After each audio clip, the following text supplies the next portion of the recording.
It's Lisa with Lisa Marie Accounting, and this is Sass It Up Live with Lisa. And today we're going to talk about receipts, and those pain of organizing them, what to keep, how to keep them, and why. And the big joke in the accounting world is how we still get the business owner that brings in everything in a shoebox, or how when I talk to my clients or potential clients, how everything is in a virtual shoebox, which is basically one email folder. And even though we laugh, it causes a lot of headache for not only you, the entrepreneur, but us, the accountants. And the reason why is because you can't find anything when you're needing it. And so having your records and your receipts in order can save you a lot of time and money, because the longer it takes us to go through this stuff, especially if it's not organized, then most of us, of course, charge extra.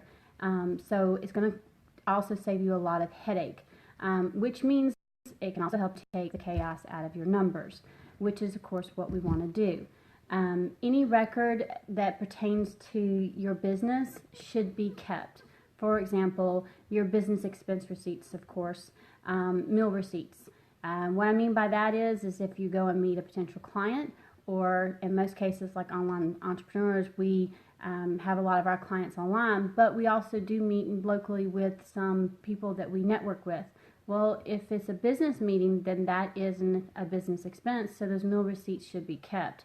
It should also be notated on there what the meeting was about, so that if you're ever audited, you have the detailed explanation for that. Trying to remember 6 months from now, or a year from now, or a month from now is next to impossible. So you want to make sure you have that stuff documented. Your bank statements, your credit card statements, your estimated tax payments, prior tax returns, any insurance policies that you have on your business, any business legal documents that you have for your business, all of those should be kept. If you have a business where you actually sell actual products and you keep inventory, then your year-end inventory should also be kept. Those should be kept at least a minimum of 3 years. If you have travel and business, any business travel records and receipts should also be kept, and you should also make sure again that you document what the travel was for, what type of business, continuing education, seminar, and what it pertained to with your business, so that again, if you're ever audited, you have all of that information. Also your mileage. Most entrepreneurs don't realize it, but going to the office supply store, going to the post office to mail something to a client, going on a business trip, meeting a potential client, or meeting an associate for networking, all of those miles are tax deductible, but the IRS has regulations on how they have to be kept. And I actually created a spreadsheet to kind of help track all that. So if you're interested in the spreadsheet, if you mention below in the comments below, or PM me, I can send it to you. But if you'll stay till the end, I'm going to share with you a really awesome app that will actually help you automate that. I absolutely love the app, so I want to tell you about that. But getting back to the documents, basically any supporting documentation relating to your business should be kept, and it needs to be kept organized. I get asked all the time how to organize it, and really it's up to you, but I can't stress enough how important it is to organize it, because trust me, if you're ever audited, you really don't want to go on a hide and seek mission in front of an auditor to try to find something that they're asking you for. You can either organize it electronically, or you can organize it paper. It's really up to you. If you want to organize it electronically, then I suggest you download a scanner app, and the one that I love is CamScanner. It's absolutely free. It's awesome. I've tried others. This is one of the ones that I like the best. You basically pull up the app, you take a picture of your business receipt, say for example your meal receipt, save it as a PDF, and then you send it to a Dropbox folder and you save it, and you're done. Biggest things to make sure it's legible and that it's got the restaurant name, the date, and it's got all the information on there that you need. How I save it is I save it into a Dropbox folder by year and then by categories, or example, advertising, software, for example. And I save it by the vendor name and then the date the receipt was paid. That way it's easily found, and then it's separated into those different categories. The IRS will allow electronic receipts where you don't have to have the actual paper copy, as long as their guidelines are followed. And what they state is the electronic storage system must be able to index, store, preserve, retrieve, and reproduce the electronically stored document in a legible format. And basically, where everybody can understand that, it just means make sure you got a good clean copy, make sure it's saved as PDF. Don't just take a picture of it with your phone, because that puts it as a JPEG, and when you try to print a JPEG format, you cannot read it, so therefore the IRS will not take it. So make sure you have an app downloaded that you can take a picture through it, and you can save it as a PDF. That's really, really important. And then it just also means make sure your documents are organized and that you can easily retrieve them. And you can use Dropbox, OneDrive, Box. Also, some of the software apps that we talked about the last time have the capability of you saving them directly to the line item that's in the software where it's showing the expense. So there's different ways that you can actually do that, so that they're easily accessible and they're saved and they're organized.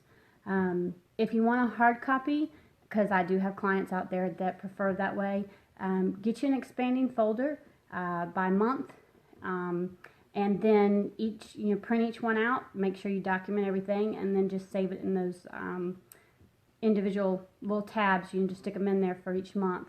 I've had a lot of people ask me how I keep it. I'm probably one of the few, but I'm a little OCD when it comes to it, so I do both.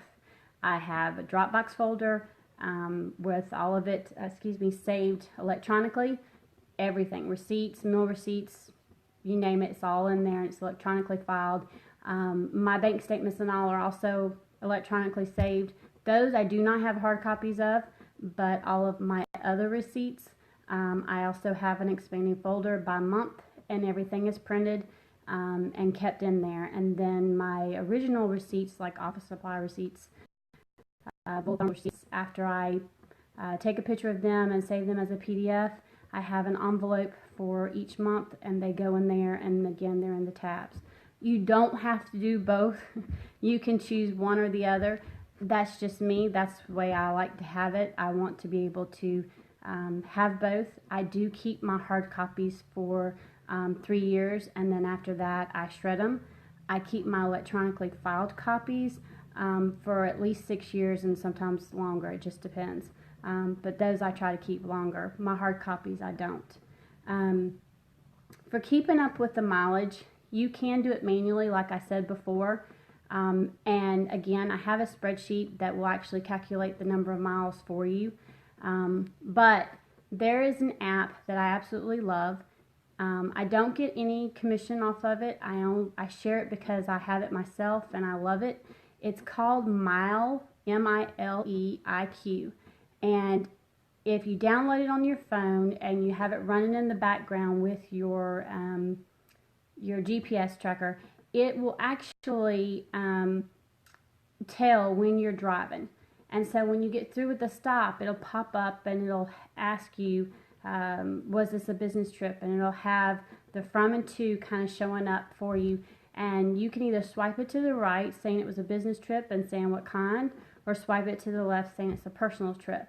And then at the end of the month, the cool thing is you can have it send you an Excel spreadsheet, and it has all the trips showing the address, the from address, the to address, the date, how many miles, and then it has the total calculated already for you based on the current rate the IRS will be paying reimbursement for.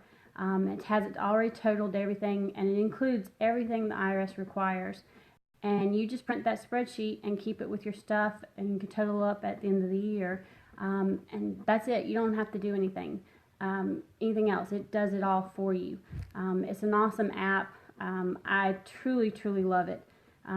It does have a free version, but it's limited to 40 drives, which means basically once you get in your car 40 different times, whether it's personal or business, after that, if you want more a month, then you have to actually pay for it.